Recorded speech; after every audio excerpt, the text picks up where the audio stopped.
Good evening, everybody. I'm Nicole Gurran, Professor of Urban and Regional Planning here at the University of Sydney, and I direct the Henry Halloran Research Trust, as well as this Festival of Urbanism, which is brought to you by the Henry Halloran Research Trust. But before going any further, I want to acknowledge that we're on Gadigal land. I pay my respects to elders past, present and emerging, including Uncle Charles Chickamadden, who, in giving his gracious welcome to country at the start of this festival on Monday, reminded us how connecting with place and country is also very much about community connections and obligations. And given that tonight's topic is all about housing, I think it's very fitting to recognise the work and the exemplification of this connection to place and to community that has been led by organisations such as the Aboriginal Housing Company just down the road, been in operation for 50 years. We're talking actually about the housing market. Many of you may be surprised to know that the Aboriginal Housing Company is actually an award-winning property developer, but also so much more than that, currently chaired by the amazing Elisa Tutula. I also want to take the opportunity to recognise the Aboriginal Housing Office, which has recently celebrated 25 years of operation. It's governed by an all-Aboriginal board of absolute experts who ensure that self-determination underpins the Aboriginal housing sector in this state.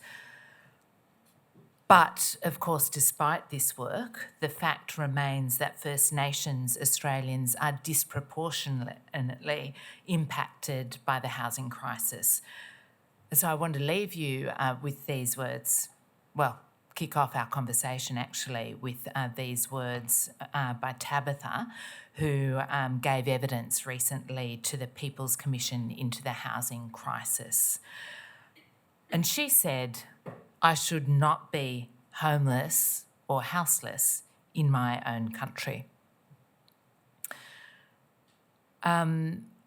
Alongside the Honourable Doug Cameron, who is speaking tonight and who I'll introduce properly in a moment, I was honoured to be co-commissioner of the People's Commission into the Housing Crisis, which was organised by the Everybody's Home campaign, a coalition of peak bodies which attracted over 1,500 submissions from individuals and organisations about the impacts of the housing crisis, and it foregrounded the voices of the people most impacted by the housing crisis, their families, and the organisations, in fact, the people that they seek to serve. So when I was putting together tonight's debate, which has become a bit of a tradition in the Festival of Urbanism, there was a very heated debate last year, but when I was putting together this debate, I was mindful, if I can be serious for a few minutes longer, that those 3 days of hearings in which we did foreground the voices of the people most impacted by the housing crisis were perhaps the most moving 3 days, certainly the most harrowing 3 days of my career as a researcher. I, like probably all of you here in this room, can recite backwards the statistics about unmet housing need. I've researched, I've written, I've commented for 20 years on housing. I know we're short 640,000 social and affordable housing dwellings as of, yesterday. We've only promised to fund 40,000, new extra social and affordable homes over the next 5 years. 580,000 households remain in housing stress after receiving what's, patently an inadequate Commonwealth rental housing subsidy. Homelessness services report turning away 1 in 3 people every night. In a country where our housing stock grew by $3 trillion, over 2 years, when our migration, went backwards. But those numbers don't really register. It was actually, they've become quite abstract, I think.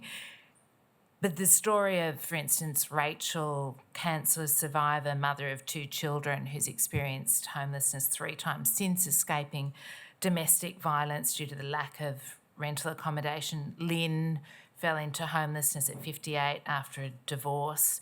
The nurses working into their 70s because they can't afford to retire.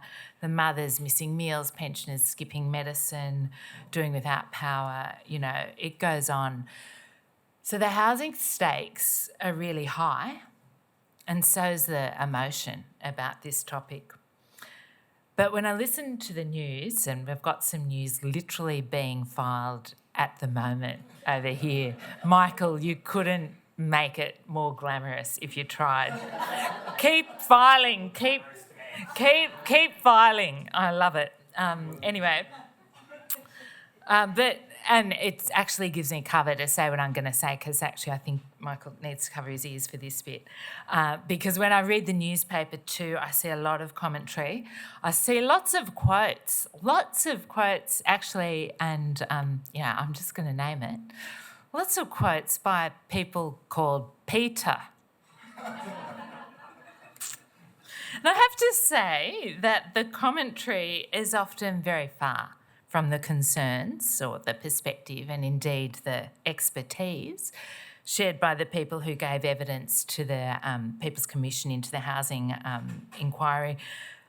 Much of the commentary is extremely binary. It's very, very detached from the research evidence as well. A lot of it's actually puzzling, to be frank. And talking of Peters, the New South Wales Productivity Commission's recent contribution to the debate has been attracting a lot of it. Was, authored by one of the Peters. It's attracted a bit of coverage. I've actually got a copy here if we need to refer to it. They've got some creative solutions to the housing crisis, which would actually seem to support the topic of tonight's debate, a market-driven approach.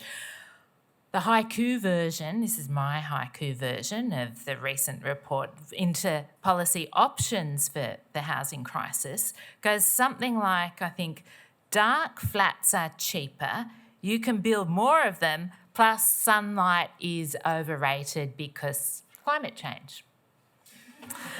Okay, cue outraged pearl clutching from architects in the room.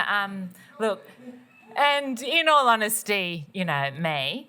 But this is the kind of challenging conversation that we do need to have, of course, and I hope we're going to have tonight with the topic for our debate, which we can now start after all that fill while I was waiting for our journalist to file his report.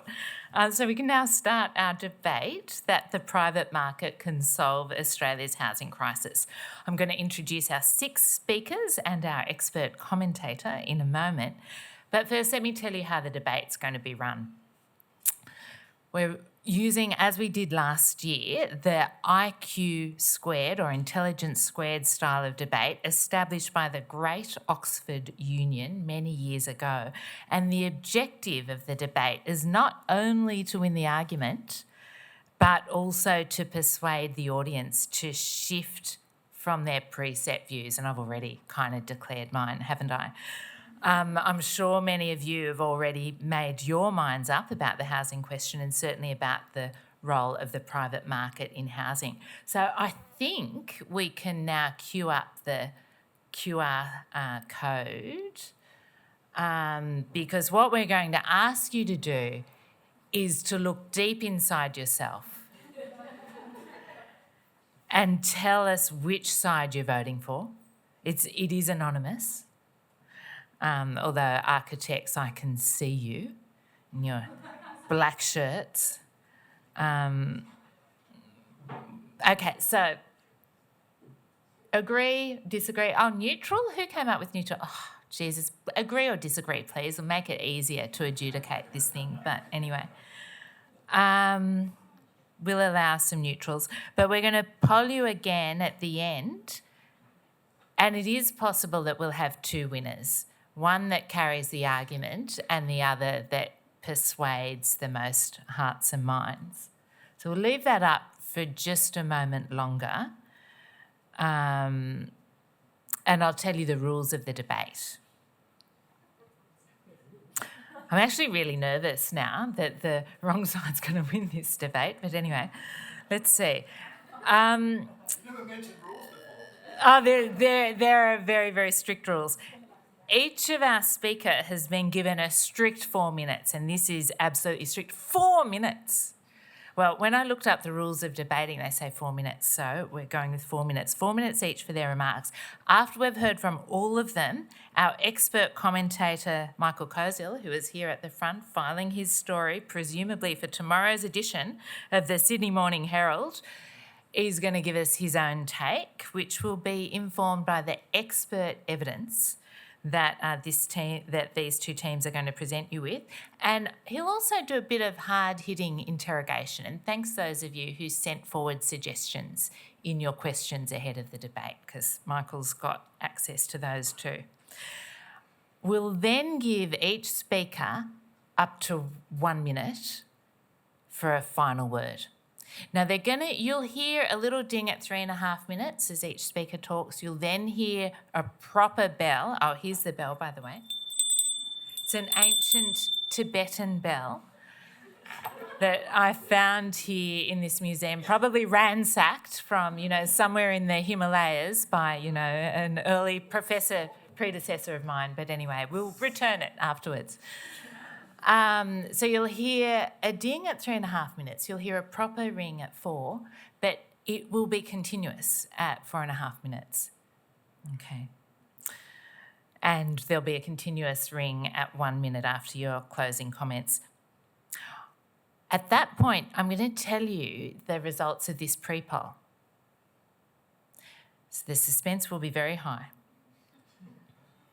And then I'll allow you to vote. Actually, I think I'll tell you the pre-poll when Michael talks, and then these guys get a last opportunity to change your mind, and then we'll give you the verdict. And then after that, you'll be very relieved to know there'll be drinks outside.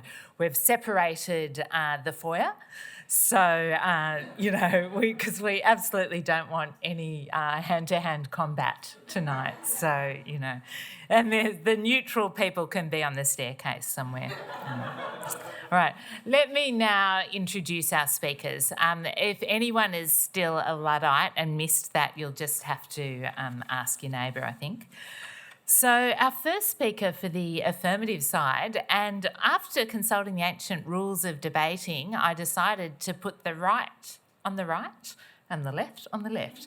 So our first speaker for the affirmative, speaking for the motion that the private market can solve Australia's housing crisis, is Sharath Mahendran, urban planner. I mean, this is, seriously, I'm going to get the bell in a minute, because I have to tell you, Sharath, you are our absolute first YouTube star. And the older people in the room might not know how, fabulous Sharath is, but I do, because, I'm in tune with the zeitgeist. And Sharath has more than 45,000 subscribers. Many of his videos have more than 125,000 views. His channel is Sydney's go-to for content. Look him up now if you're not already subscribed, for content on transport and planning. And his YouTube series, The Housing Struggle, has delved into Australia's culture of NIMBYism.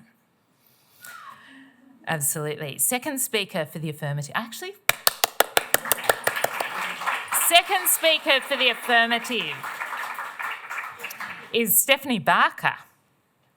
Speaking for the affirmative, those of you who know Stephanie will be thrilled at this shift. Stephanie is the Executive Director, Strategy and Engagement at Willow Tree Planning, a very well-respected private firm. She's got over 25 years' experience gained in the public and private sectors. More public, perhaps, but now private. And she was named New South Wales Planner of the Year in 2019 for her work on metropolitan planning for Greater Sydney, and much of that, of course, was about Greater Sydney's housing supply.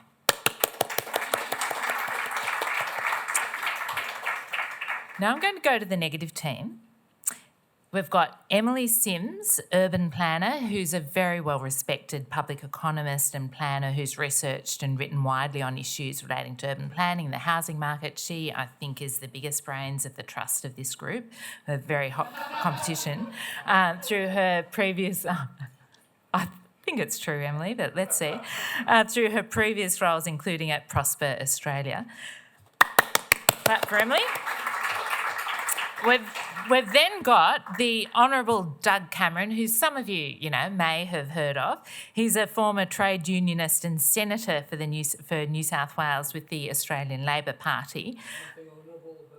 Well, under the Rudd government, he served as Parliamentary Secretary for Housing and Homelessness and as Shadow Minister for Housing and Homelessness in opposition.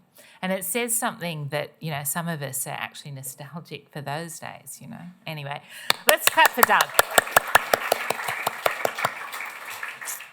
I'm now extremely excited to introduce the third speaker for the negative team, who is Luke Cass. Some of you may have thought that Luke Cass doesn't exist because he unfortunately was taken ill last year and was meant to be our Gen Y crusader on the anti-NIMBY team last year, but unfortunately was taken ill. He's currently studying arts law here at the University of Sydney. He was an editor of the University's Sydney newspaper On Histoire, which is where I encountered him because I think his journalism and his coverage of housing was absolutely fantastic.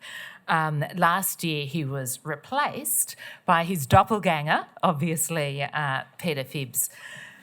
And you can see the obvious similarities anyway.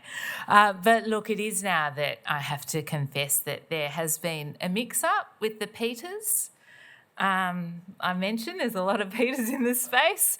Probably all of the Peters that you can imagine should be sitting on the affirmative team speaking in favour of the private market is not this Peter.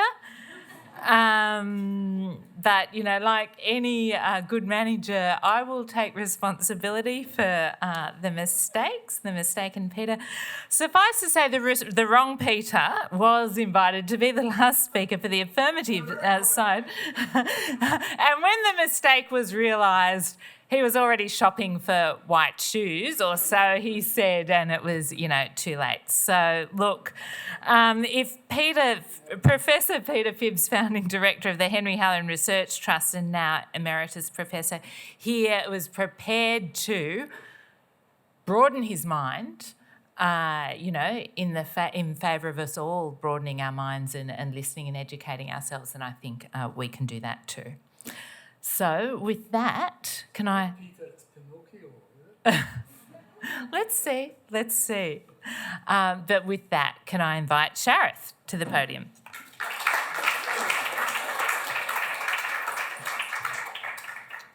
Right. Okay.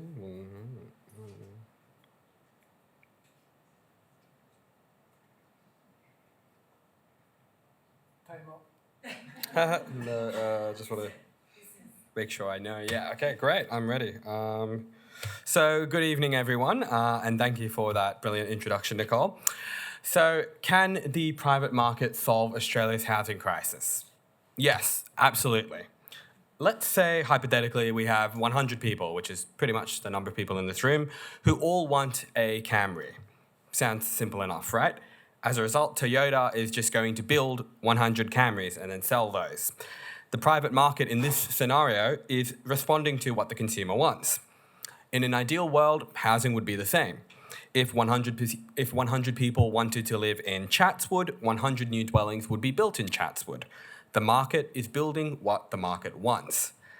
But this isn't what actually happens because of the zoning effect. In Australia, governments and councils dictate what goes where. Detached houses go there, commercial towers go here, apartments go over there, usually next to a busy highway for some reason. The zoning effect artificially limits what can be built despite what the market may demand. and it hurts us. A paper from 2018 commissioned by the RBA estimates that restricting what you can build where has increased the price of a detached home by 73% in Sydney. I'll put it another way. The median house price in Liverpool is now somehow $1 million.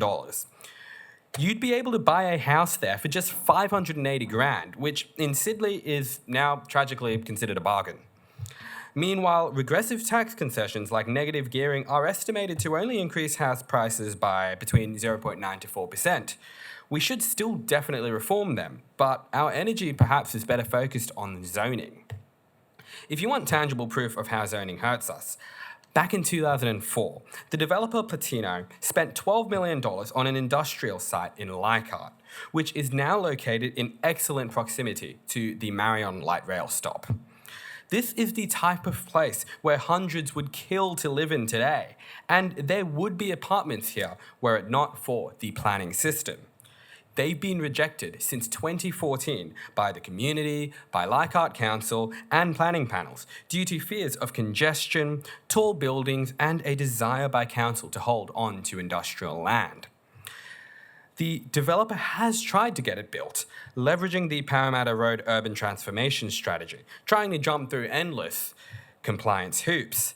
They've spent over $2 million just trying to get the project off the ground, costs that will inevitably be passed on to future homeowners. But none of this has worked, and our city is suffering for it. Don't get me wrong, the planning system is necessary in order to build high-quality buildings. Listening to the public is still essential, and developers are far from angels. But taking 10 years to build something that the market actually wants just boggles the mind. Tokyo's housing market. It's significantly cheaper than Australia. Renting a one-bedroom apartment in Tokyo city centre, one of the biggest cities in the world, only costs about $400 a week, compared with almost $800, if not higher, a week in Sydney. Zoning is very loose in Tokyo, with residential buildings allowed almost anywhere, and the city is in a constant state of construction and rebuilds. That gives governments, planning panels, and locals no leg to stand on if they want to protest unreasonably, and allows the market to actually respond to demand.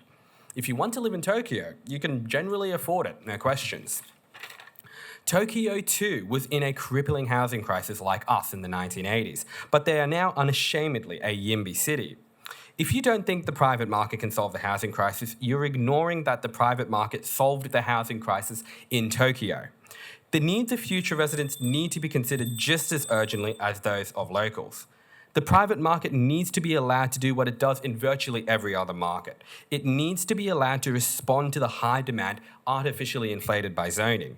We are overdue by decades for a significant reform of zoning in this country. Only then will our housing crisis truly be on the way to its grave. Thank you for listening.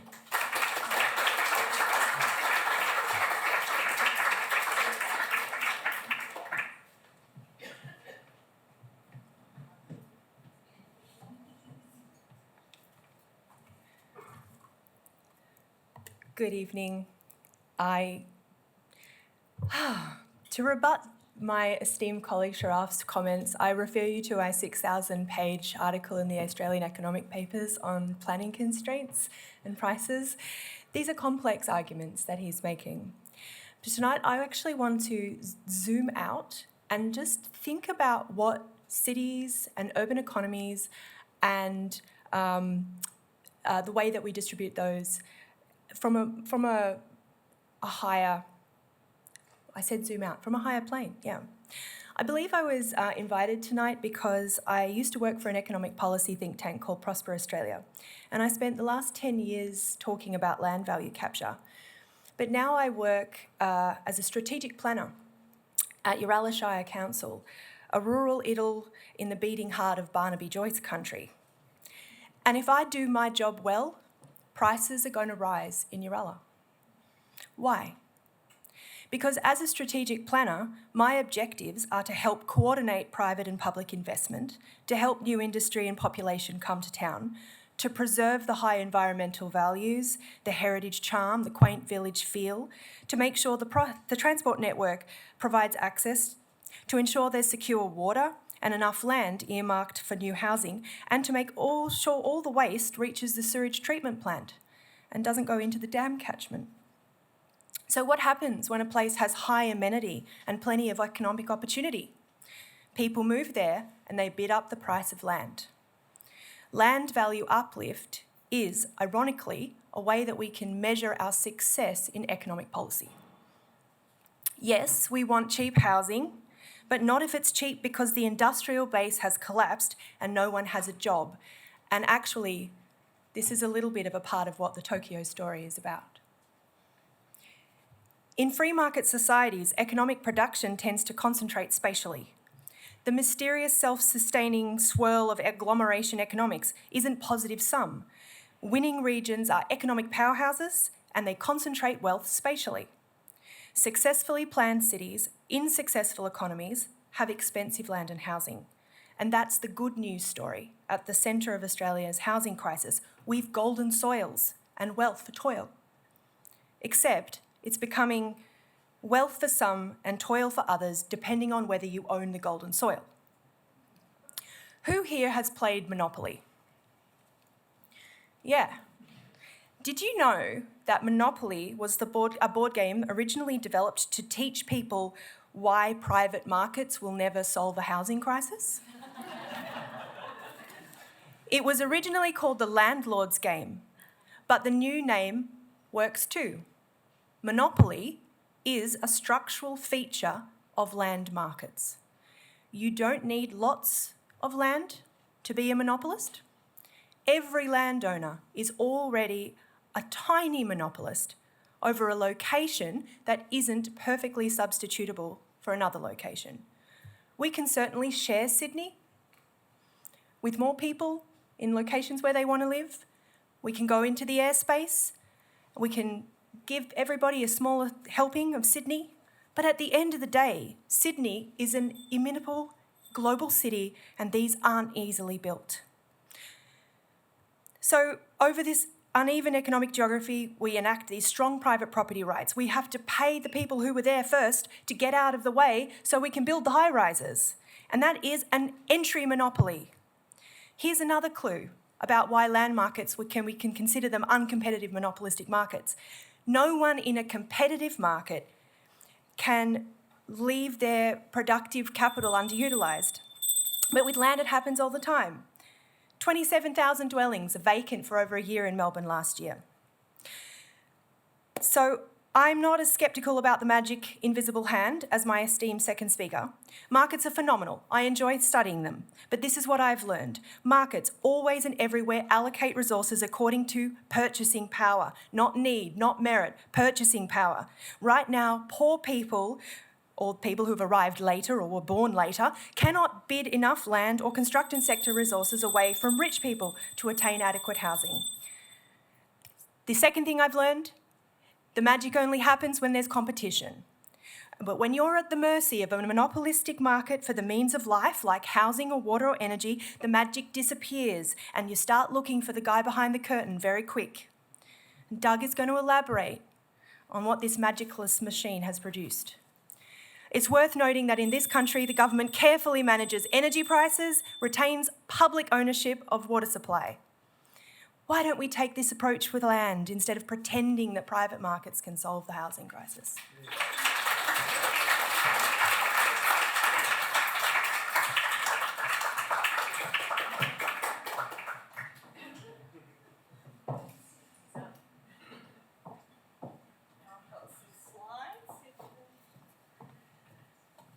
To come up. Right, terrific. Okay, super.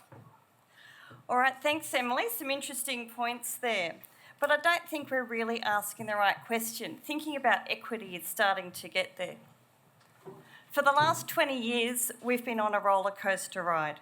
We've gone from the highs of the Olympics, 30,000 dwellings that year, down to the lows of the GFC, 15,000 dwellings that year, back to the pre-COVID, heights of 36,000 dwellings. What we want is 36,000 dwellings every year, year after year. We want steady supply. The community want that, and the industry want it too. set us up for success, and we can deliver the choice that's needed. Maybe not to everyone's purchasing power, not everyone's going to get to live right near the beach, but to provide the choice so that they can access housing. This is what a sick housing system looks like. We've been on a roller coaster in Greater Sydney for the last 60 years, and we're worse than any other city in Australia for that roller coaster of peaks and troughs. And it continues. We look at the last 10 years, and you can see in those peaks, the market can deliver when the conditions are right. The market hit a record 42,000 dwellings a year, 2 years in a row, 2017, 2018. And 40% of them were TODs. TODs hadn't even been announced then. We were doing housing 800 metres from a station. I think they were called priority precincts back then. But with the right conditions, we can deliver. But COVID came and we were back on the roller coaster. The Accord now wants 52,000 dwellings a year, not 42,000 a year. It doesn't matter. We're only doing 22,000 a year. How do we actually solve the problem we've got? One that addresses this systemic change of this roller coaster of housing supply. So what I'm proposing is not a 5-year housing accord, but a 20-year housing pipeline accord. One that has a focus on short, medium and long-term supply, 5 years of construction, 10 years of zoning, as Sharath pointed out, 20 years of areas for investigation, a focus on settlement patterns, understanding the different economics of different areas so we can respond to those local conditions, respond to social, economic and infrastructure pipelines and address climate change, but also focus on addressing the barriers to delivery. So in the last 20 years, we've had urban activation precincts, priority precincts, state-led precincts, and now transit-oriented developments. They are basically all the same things with different names. The busy work needs to stop. We need to stop renaming programs and be clear that we need a 5, a 10, a 20-year pipeline. That the development potential is clear, so we don't end up in situations like we did in that one in Leichhardt, where we get bogged down on the back and forth. Or thinking that if we just have more units that are darker, that we'll be able to actually address this roller coaster, this systemic issue. The private market needs certainty to thrive and to deliver the houses that the community needs. Every time the system gets reinvented, this creates news for Michael to report. But with new rules, all that does is often delay that we get a couple of years down, and then there's problems with that system and there's delays, and then we go into the next cycle. In closing, the market can deliver, but we need a system that is geared towards solving the systemic problem, or we will not thrive. We will just continue to play the blame game. The Accord should go for 20 years. It should have bipartisan support, or we'll be stuck just churning. The community won't have the houses they need, and the industry won't have the certainty that it needs to make the investment decisions that deliver housing. Thank you.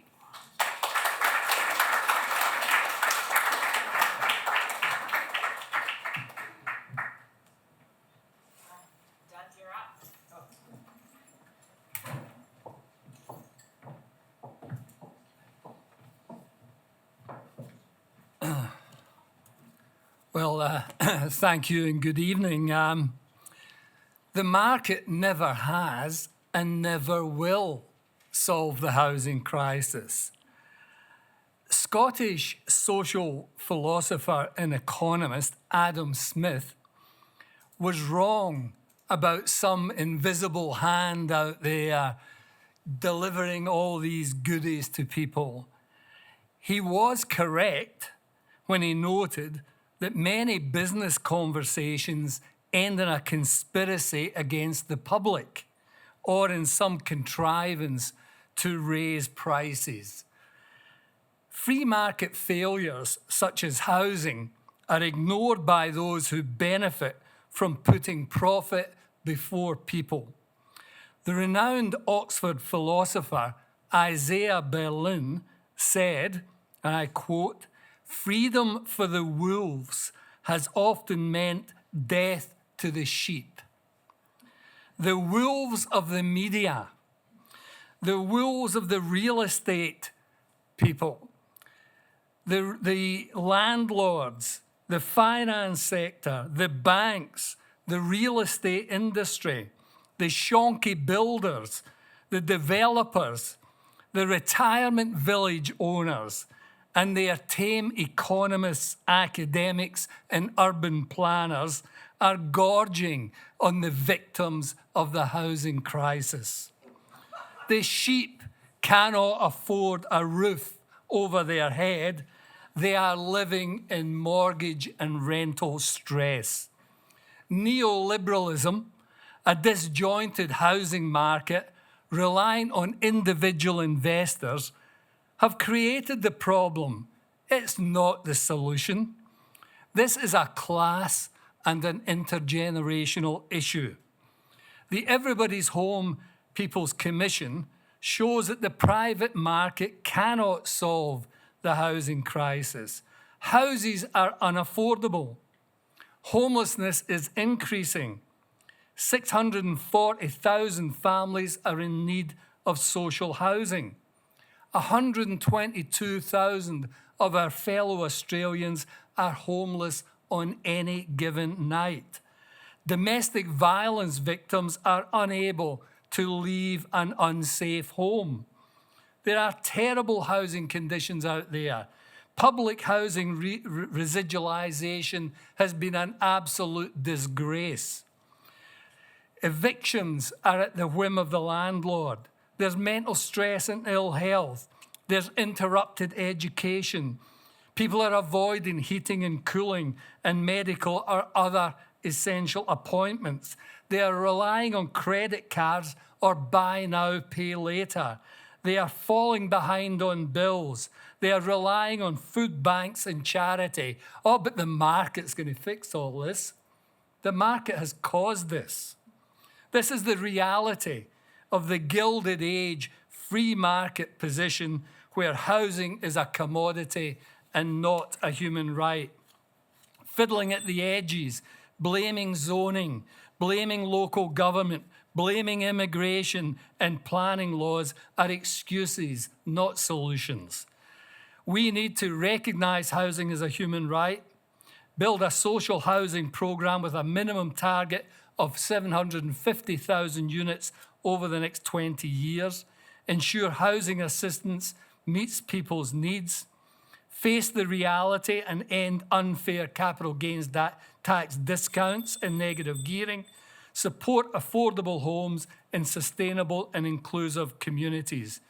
We need to provide housing justice to First Nation communities.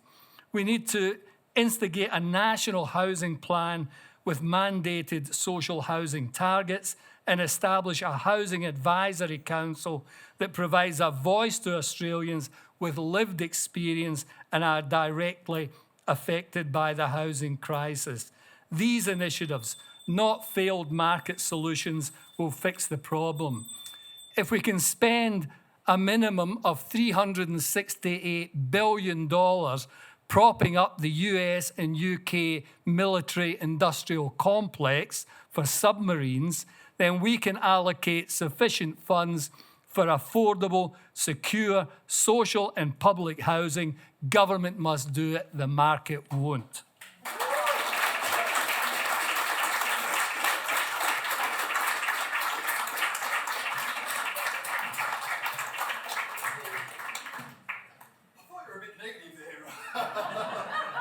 Funnily enough, but strange from a Tasmanian. Anyway, look, let me explain. Nicole did put me in the deep end here, and I realise some people might be confused by me arguing this case. So I'm changing personas here. Okay, so I am now morphing into a wonderful developer. Hi, I'm Peter Windsor. Just up the Windsor Road. I've been developing apartments in Sydney for a very long time. I'm probably what you call a mid-tier developer. I've been doing it as long as Harry. My stuff's better than his, but that's another story. I thought my colleagues, unbelievably good points about the problems that the private sector has with the government and the planning system in particular. Sharath was like on fire there.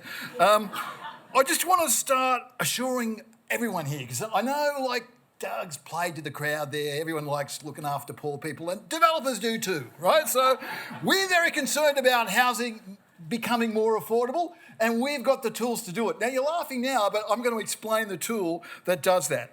We do that by a process called filtering, okay? Now, you're probably thinking coffee. Don't think coffee. This is about filtering in the housing market. Now, I'm going to confuse you slightly by using as an example boats rather than housing. You'll get the same, it's the same principle, you see what's going on. So let's think about Pauline from Penrith. She's just retired, done the hard yards in the workforce. She wants to get a small rowboat to go fishing in the Penrith River, right? Very important for Pauline to relax. Now, she can't afford one. Now, one might think a strategy would be to actually get the market to provide more rowboats to get the price goes down. There's no money in rowboats, right? So we're looking solving Pauline's problem by going to the other end of the market. So what we do is we build more super luxury yachts. And what that does is it gets super luxury yachts become cheaper, supply and demand, simple economics. And then people that used to have luxury yachts then go and get a super luxury yacht. And once they get a luxury yacht, the person who's got a sailing boat can buy a yacht, right? You following me? Now, this is important, Doug, because I know you're not a fan of trickle-down economics. I did read your maiden speech, which I thought was a corker. I suspect it went for more than 4 minutes. But anyway, let me explain. Okay, so where are we up to? We're up to sailing boats. Okay, then the person that's got a sailing boat goes and buys a yacht, and then the person that's got a launch buys a sailing boat, and then right at the end, you end up with a situation where, voila, Pauline's rowing boats are much cheaper and she gets on the Nepean River and actually gets out there fishing. Okay, so it's filtering. If you look out the top of the market, everyone jumps up the row, and then you end up with cheaper product at the bottom. Very important principle. Not many people understand it. I don't think Doug's got any idea about it, actually, but anyway, he has been in politics a long time. You attack the problem from the other end, and then you end up with cheaper product. Okay, it's a chain effect. It does require everyone wanting to move up the chain, but like, who doesn't want a better boat? You know, so it's going to work. Maybe some people are going to keep 2 boats, give one to their kids, but that's really not going to happen all that often. Now, look, let me get on to my favourite topic, which is government. Seriously? Oh my God, you've got no idea. If you think that government's going to build their way out of the Sydney housing crisis, you're bloody dreaming, I can tell you. Now, let's get back to Peters. Okay, so there's a group of government employees in New South Wales called the New South Wales Productivity Commission. Never seen a greater bunch of clowns, seriously. If they have no idea about housing markets and housing economics, they wrote a report earlier this year that would make any developer, or indeed anyone who knows anything about development, weep with frustration. Okay, I have 30 seconds to explain this. Okay, so Nicole was kind enough to show one of the reports earlier. I won't go into that. They said if instead we had permitted, if we'd built 10-storey instead of 7-storey apartments, we would have ended with 45,000 extra apartments. So that would have made housing super cheap, right? Rents in particular would have gone down a lot. Now, the problem with that is pretty simple. Any developer will tell you that. As the building goes up, it gets more expensive. Really, a simple reason, you've got to dig a bigger hole, you've got to make it stronger. Really, this is a complex. I'm trying to explain some bloody building here I'm not talking area. This is core foundation stuff, right? So it's more expensive. Now, there's a really particular change in prices or costs at 8 stories. Anyone know why that happens? What happens at 8 stories? You've got no idea. No, not an elevator. What happens at 8 stories? Your fire ladder can't reach people. So unless you actually build a building so it can fight its own fire, people die in the building. So, as the building goes up, it's much more expensive, right? So there's no way that rents will go down if you've got 10 stories rather than 7-storey buildings. Exactly the opposite. So you've got these clowns in government who don't know basic development economics, and they reckon they're going to save the world by building stuff. They'll be lucky if they build a rowboat. Okay, look, I'm going to stop there because I'm struggling a little bit with my persona. I'll talk to you later.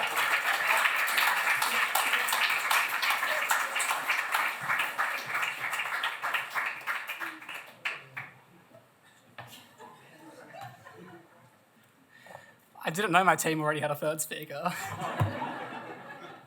Still wants my position. Okay. The biggest problem with arguing that only the private market can solve Australia's housing crisis is that it unnecessarily shuts off other extremely viable options. And it means sticking with the approach that has actually got us into this problem in the first place. What I want to ask is why keep going with a failed approach when government intervention and government supply of housing is proven to work? Because the only solution to the housing crisis is a fundamental change in how we view housing.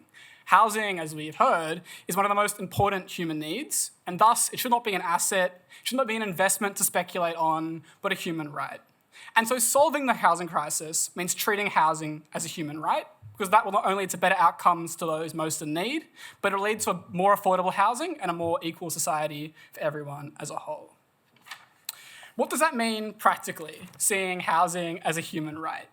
Firstly, it means ensuring everyone has access to it. And in fact, we hear from a phone that we need a plan to provide housing, but in fact, we used to have a plan to provide housing, and that was a plan where the Commonwealth government funded the states to build public housing. Because between 1947 and 1966, over 200,000 government-funded homes were built, about 20% of all homes built. Now that public housing is only 2% of all new constructions, the prices have gone up as a result. And public housing is desperately needed. There's a shortfall of 640,000 of social and affordable homes. But behind that number, as Nicole said in the introduction, is people living in unsecure and unsafe housing or in severe housing stress. It means, as The Guardian reported earlier this year, 1 person every month dying while waiting for public housing in New South Wales. Instead of relying on filtering, just as if housing were a sailboat, and we all know that housing is not a sailboat, public housing works because it provides housing to those who need it most directly. Every quality public home built is a household which is spared the physical and mental harm which housing insecurity costs. But it also helps everyone by getting people who need public housing into public housing that lowers the demands for rental accommodation for people who have more money. So which is to say, it's an absolute win-win. We need to return public housing to what it was before 1970 in this country, a fundamental right for all citizens, not a form of welfare that can be cut or can be outsourced at the whim of the government. Secondly, treating housing as a human right means ending treating it like a commodity.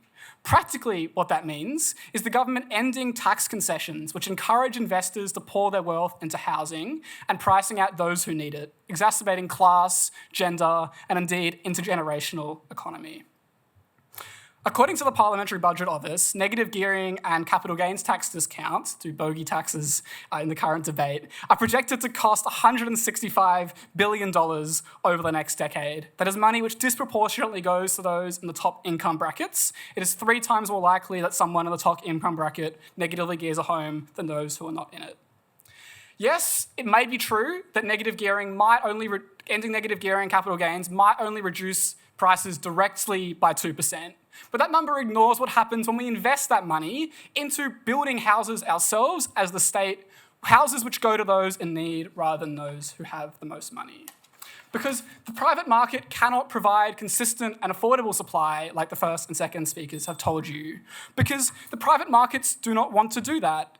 If you're a developer, instead of building a house in a market and lowering prices for everyone when demand starts suffering, it is much better to simply bank that land and keep prices artificially high, and when it comes around, trickle feed that housing out. Research from Prosper Australia has showed that an average property developers building new developments and greenfield sites hold their land for over 8-9 years and even then don't build. The third and final thing, and most profoundly, means shifting our attention away from home ownership as the ultimate goal of public policy. Owning a house as the so-called Australian dream is deeply embedded in the Australian psyche, but that is incompatible with giving housing to all that need it. This means better protections for renters, ending no-grounds evictions, maintaining and enforcing higher quality standards so that young people aren't living and people in public housing aren't living in mould, and facilitating longer and more secure leases. It also means having other models, such as cooperatives and shared ownership models. Those who don't own a home should not be treated as lesser than those that do. Thank you.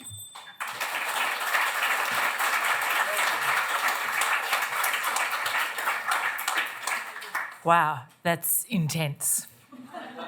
So what we're going to do now is show you the results of the initial poll, and they're going to come up by the magic of technology. Not that one. Previous slide, Linda. not that. Where's Linda? Oh, there we go. Oh, interesting. Interesting. Well, let's see. That was a very, very strong performance by the affirmative team. Let's see how many minds they've changed. We're going to give Michael 10 minutes to offer whatever he wants to say. He can give his take, he can interrogate the team, he can do whatever he likes. If he does ask you questions, people, you've got your microphones under your seats.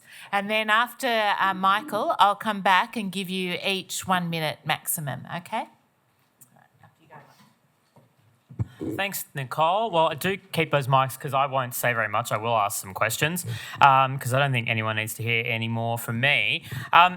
Look, what I will say is that, as a sort of old high school and university debater, this kind of topic brings back nightmares of squabbling over definitions and all that sort of thing. But I think it is an important kind of question to have in your mind in this debate because it's a bit of a tricky one. It inherently asks us to think about, well, what does solve mean when we say solve the housing crisis?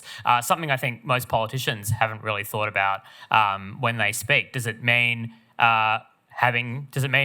reducing house prices? Does it mean crashing the price? The value of a lot of families' main asset? Or does it mean just prices not going up quite as much as they do at the moment and rents going up not quite as much as they do at the moment? We didn't hear much about that today, but that's all right. I think the other question that kind of hangs above a debate like this is, when we say the private market can solve the housing crisis, does that mean it alone can solve the housing crisis? It should probably be a given, I think, given the size of the problem, that nothing alone can solve this crisis. And so when I look at this debate, I take it to mean, can it substantially solve the problem, not solve the problem alone?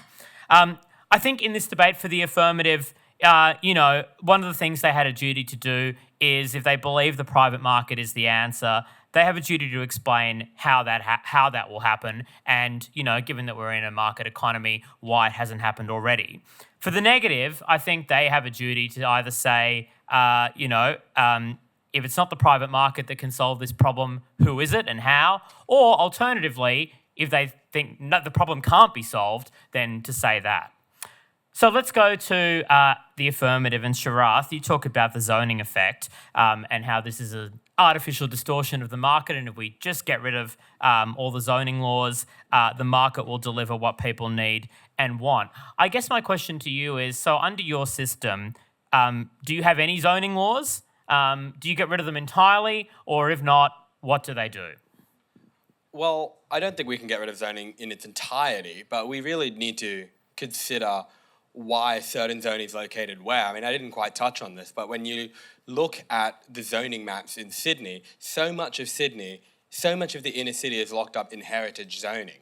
And whether or not you think that the free market can solve the housing crisis, the private market or the government or public housing or whatever, I don't see why the entire suburb of Haberfield should forever be locked up in conservation just because a few people thought, hey, this place looks great, let's make it stay the same as it did in the 1920s or whatever, for the rest of time itself.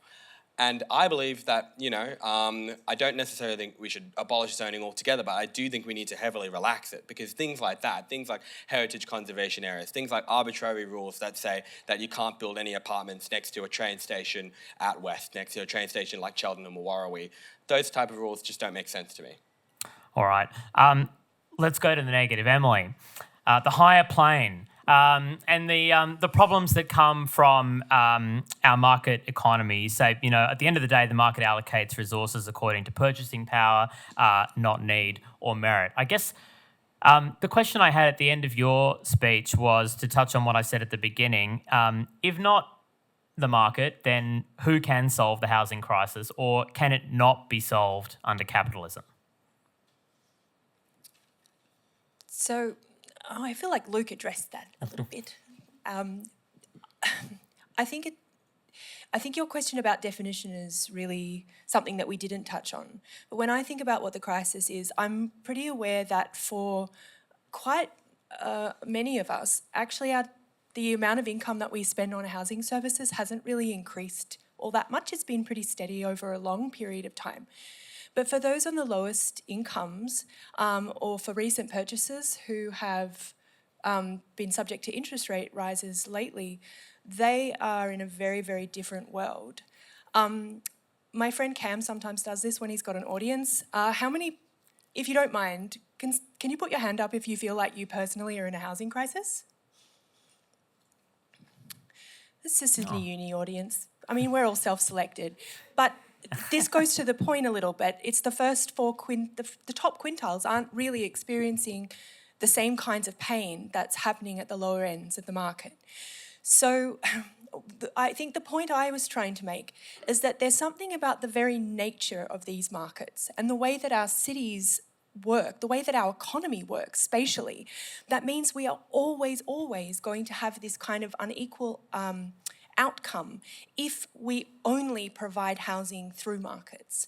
The solutions are non-market provision or the redistribution of income through the tax and transfer system that would enable people to essentially bid off others' housing goods or be able to be sustained by government subsidy.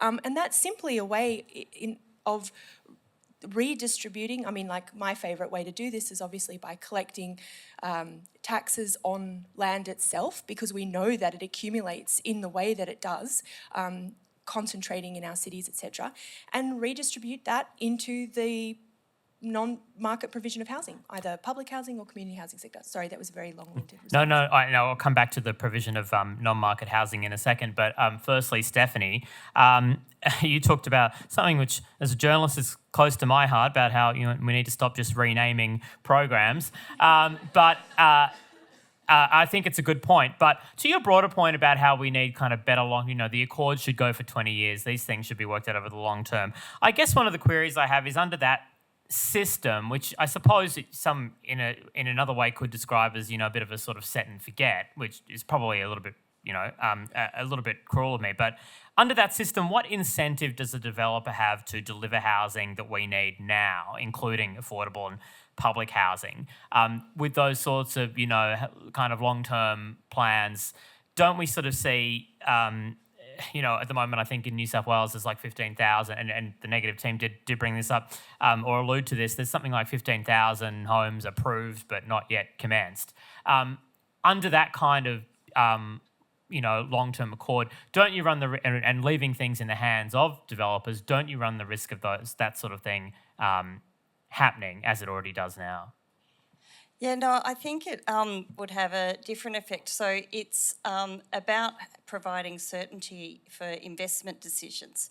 And that's, if the market, even under Luke's scenario where we're only providing 80% of all housing to your 20%, having a pipeline provides that long-range view that you can actually have a planning portfolio, a project portfolio where you've got things in construction, you've got things in a rezoning stage, you've got things being investigated, and you can pull things forwards and push things back depending on how the market is behaving and how it's fluctuating, so you can actually respond to that.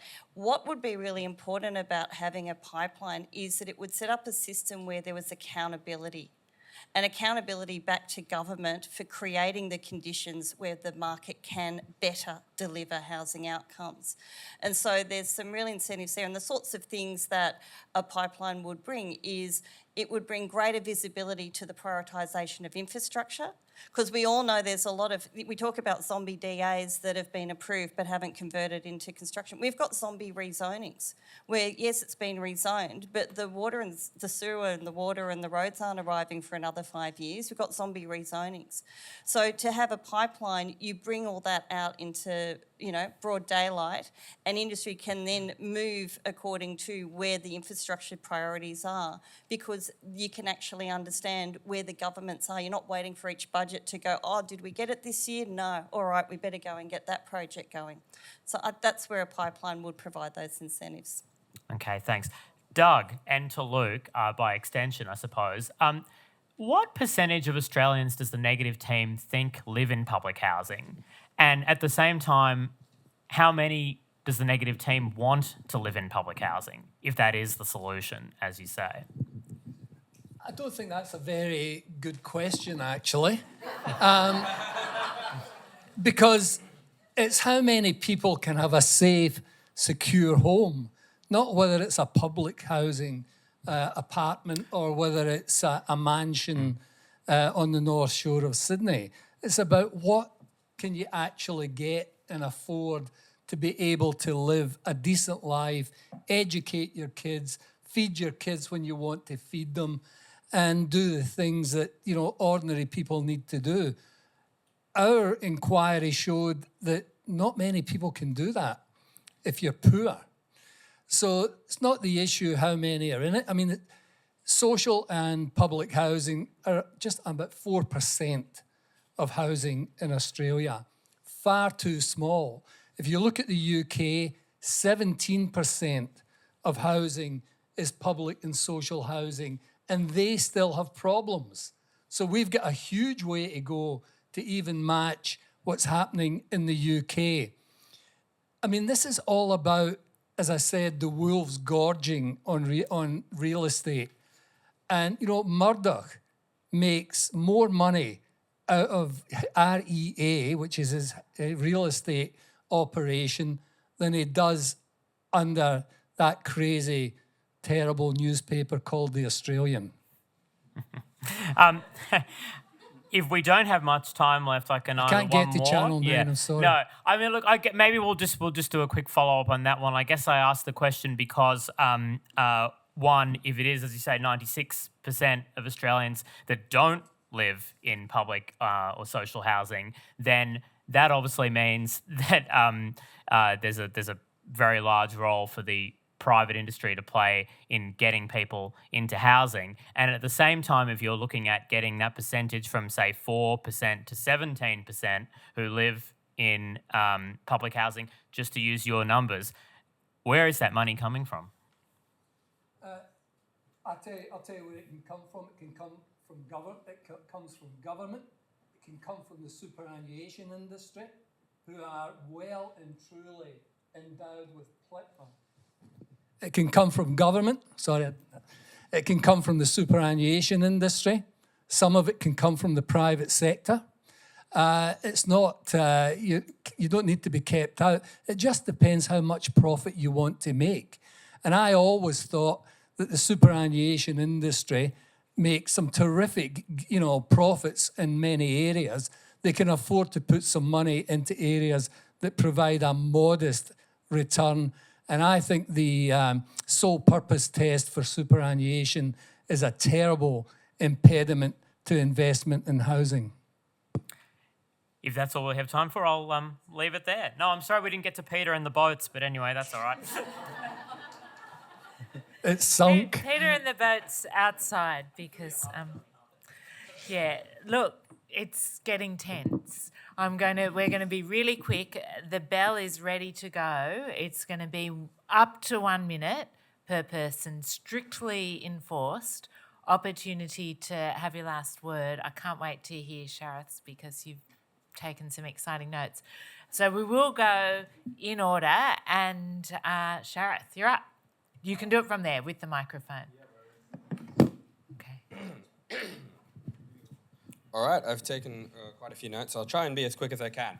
So I heard quite a bit about people saying we need more affordable housing, social housing, public housing, but that's all just playing musical chairs. We have already locked up land in terms of zoning. I still think that zoning is going to be one of the most crucial issues to solve. Once you release zoning, you'll find that the private market will help to work in terms of helping to increase supply. Now, a lot of people have, the negative team constantly talked about how the housing is seen very much so as a commodity in this country, and we can't rely so much on the private market if we don't want it to be a commodity. In Tokyo, housing is very much seen as a depreciating asset. It is very much not seen as something that you just hold on to as an investment vehicle. And yet there, it is very much reliant on the private market. So I wonder how we could explain that. Tax concessions, completely agree that we need to reform them. But as I said, they aren't making as much of a difference as people believe. It's all about zoning. That's making a huge impact on things. Yeah, so I was a bit muddled, but hopefully... That was fine. Yeah, great. Great. And, you know, my kids reckon you're fantastic, Tara. You know, especially the building beautiful. They love it. Emily. I think that I will touch... Is that on? Yeah. Oh, great. I'm going to touch on the zoning question a little because I did...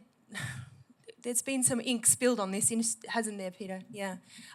So if we unlock land in the inner city and the market does respond by building higher, and I'm going to fully admit in many locations the market would respond by building more units, higher densities in those locations. What we don't know from the current state of empirical research is whether there's a substitution effect. So the question is the total amount of housing delivered by the market going to change? We don't actually know that, and there is no empirical evidence that it will. The substitution effect means that, yes, we get maybe a higher density, and can I also say perhaps lower impact in terms of environmental kind of unit in a closer area close to transit. That may just be replacing a unit that would have been built in the outskirts or in a different city, because these are open systems, not closed systems. Told you she was smart. All right, Stephanie. All right, so we want a way forward, and I think we can all agree with that, but what does that look like? I think recognising housing as a system is really important, with all the various things that have been touched on today play a part, even some of Peter Windsor's crazy ideas. Because we need to create a way to respond to the right conditions, to iron out those real peaks and troughs, so we don't go boom and bust. We don't see 10 years' worth of property value gain in a 2-year period and then everything sits for the next 8 years, because that's what we've had for the last couple of years. We do have a role for government to play in that, and Landcom played this extremely well off the back of the GFC, where we have a government provider that addresses the counter-cyclical need. Okay, recognise that that's going to happen, recognise that we have those peaks and troughs, and have somebody, a player in the market that can deal with the counter-cyclical. Landcom went from providing about 4% of all housing around 2008 to providing 10%. So at the end, bipartisan support. If we're serious about this, we need an Infrastructure Australia type of arrangement. We need an Infrastructure New South Wales arrangement. They work for your infrastructure, why not housing? Thank you. Also very smart. Doug, 1 minute. Well, obviously, there are people who can afford to buy in the market, no problem. But there are so many people who will never, so many young people who will never own a home. So we need to rethink where we're going. We need more rental homes of long-term capacity that give, continuity of residence in that home. I think we need to build a modular housing industry in this country. Modular housing is big in Sweden, it's big in the States, it's big in Canada. We are infants in that.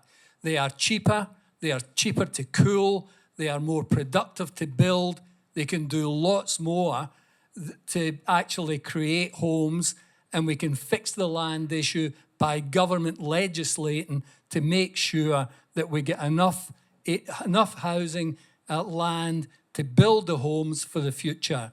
If we don't do it, we're going to end up like America, and look at the state that place is in. The America card. Peter. Look, there's a lot of 77% of people disagree with this, so I've got to change their minds quite quickly. Look, I just thought we made such a compelling case. Sharath just hit it out of the park. I mean, that Tokyo example. I've just been in Japan. I sat in a Japanese house, and people were celebrating the fact that their house prices aren't out of control, and young people can get into the housing market. And who's built those? I looked in the house. There was no government stamp. It was made by the private sector. In the right conditions, we can turn it on. Like Stephanie's really laid out, I think, an agenda that could transform the role of developers like me in Sydney. Like, it is so frustrating for us. I get some projects started, I get a few out of the ground, and then the crash happens. I can't get money, I can't get sites, government goes off the boil, and then everyone disappears out of my firm, I've got to go rehire them 5 years later. It's just like a roller coaster. That's the perfect analogy. I'm going to probably dump the whole boat thing and go with the roller coaster from here on. So, filtering, people don't understand filtering. Maybe rowing boats wasn't the great example, but we can't actually get the government, given how clumsy they are. I mean, look at government, some of the government disasters we have. They're not going to fix it for you guys. You need the 3 dudes from the private sector team to really get that housing crisis under control. Thanks. All right. Luke, last word. It's perhaps difficult on this format to say that I don't think that I disagree with anything, which is to say I think it'd be a good thing if we had higher density housing, if we better coordinated the construction of private sector housing, and if we expanded public housing, but also other forms of non-private housing. But I think the problem sort of goes beyond solutions, and perhaps that's why it's a sold-out crowd, which is that I think housing is sort of a political issue. It's an issue which is born of the fact that 65% of Australians live in a home which is owned, and only 35% don't. And as Michael said, it's people's biggest asset. I think people are rightly concerned about that asset's value being destroyed. So I think what the housing crisis needs is a mixture of all these solutions. But I think it means regulating the price of houses such that wages can catch up and such that houses become more affordable as they were perhaps in 1970. And I think that means all of us accepting that all these things should be on the table, that the government should spend more money, the private sector should be encouraged to do what it can to lower housing prices, and hopefully listening to young people and those in most need will help with that.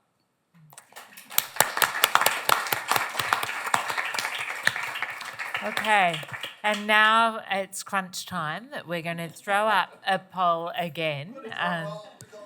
I don't have a drum roll, and my Tibetan bell is over there. What? Not this. More questions keep coming in. We'll have to do a follow-up session just for the questions. But this is where you vote. Do you vote, and then the tech team's going to let me know when we've reached a critical mass. As you're... well, yes, we've got quite a lot of refreshments outside. There's been you'll be glad to know that the catering team is here till 7:45, which is wonderful. And while you're voting, I'll tell you about tomorrow night, which is going to be fantastic. We've got a full series of events. They're 3 in a row again, I think. Starting with the public university in the city, it's going to be fantastic. But ending with another housing event. And this one, I actually came up with the title for tomorrow's event. It's called The Rental Market is a Joke. And it is actually about how comedy and social impact documentaries can, perhaps move the dial as well. And we are very treated to have the amazing social impact documentary, The Renters, which I've seen part of it. They're going to show a snippet tomorrow night. It's brilliant. It's been executive produced by Craig Rakossel from The Chaser. Mark Humphreys is going to come and give us a rant, as well as, some other fabulous speakers. So... get tickets. If you can't, put your name on the wait list because we will get through to you. Linda, do we have a result yet? Very soon. Gosh, this is really glad the door's open because the temperature is really rising here. The stakes are very high. Peter's worried about his bonus. I can see even the audience looks twitchy. Okay, we're good. All right, Linda, the big reveal. This is not it. But they actually look like great questions, so we've got a smart audience. What? Did you? I think you better throw up the previous slide, Linda. 3% change? Oh, you've lost some ground. Okay. That's true. The affirmative side did move the dial by 2%. That's how I interpret those results. God, we need Anthony, from the pollsters to come and interpret this. But anyway, let's all interpret it outside. You have been a wonderful audience. Michael, that was absolutely expert. He's writing his next story now for tomorrow, so this is absolutely thrilling. No, he's organising where he's going, ordering dinner, whatever, bidding on a house, anything. Who knows? It looks glamorous. Yeah. Anyway, it looks very glamorous. Read his work, tomorrow and the rest of the week. He does great coverage of Sydney. Thank you, the audience, but 100% thank you, our debaters. You well and truly delivered.